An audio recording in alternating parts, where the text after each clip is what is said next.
короче, үйде осындай приправалар бар екен. Для вкуса қосып жіберейін деп тұрмын. Ну енді кому как. Мен люблю неше түрліні қосып, араластырып сөйткен жақсы көремін. Достар, менің мобилографым етті жумайсыз ба деп айтып жатыр. Ет деген 180-220 градуста қорылғаннан кейін бүткіл микробтар и так та өліп кетеді оны. Сіздер ет жуасыздар ма? Қыздар, айтамын да, біз деген тамақ ішу үшін өмір сүретін сияқтымыз. Тамақ ішу үшін ақша табатын сияқтымыз. Кешке дейін бүгін мысалы күйеуім таңертең тұртам, бүгін не жейміз ба, сірне жейміз ба деп, уже жегім келіп тұр.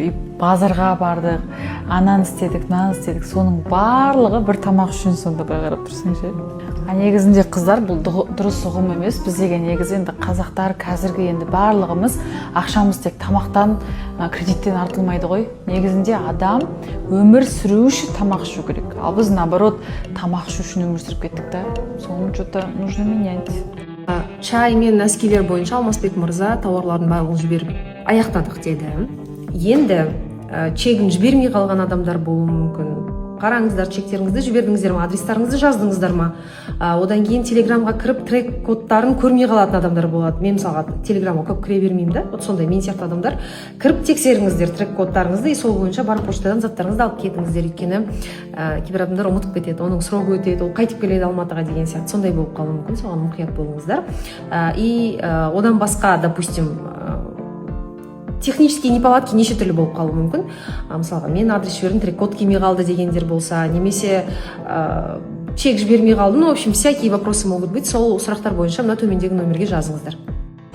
Ал қайырлы кеш, көріп тұрғандарыңыздай, айына бір рет осылай сестрамызды алып, қызымды алып, үстіп жиналып отырамыз. Өзіміз бүгін Ера Урбан кофеге қонаққа келіп қалдық. Жаңадан ашылған, өте күшті, өте керемет. Міне, уже тағамдары келді. Бүгін қонаққа Монобиға келді. Бүгін пати болып жатыр. Ай сайын жалпы пати ұйымдастырып тұрады. Бүгін барбекю пати. Отайып болсын, қандай болсын, өзіңе қалаған етпен сізге тамақты ұсынатын болады. Күшті атмосфера болып жатыр. Командалар, бишілер, әншілер, бая музыка болып жатыр.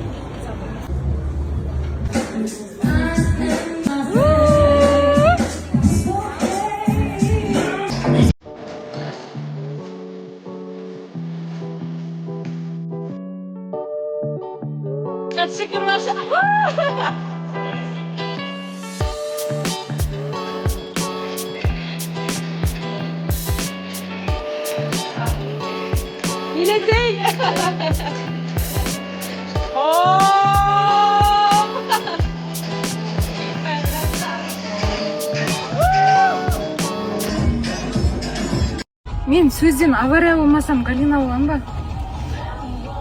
Жоқтан бар жасап деген сөзім ғой, енді ауызекі тілі барлығымыз түсінесіздер ғой. Бардан жоқ. Ана адамдар бәсе тыдың-тын, маған дайректке жазған сообщение тыдың-тын келе береді ғой. Музыканы алып тастау керек. Қарақ қосам, елдің бәрі жазып кеткен.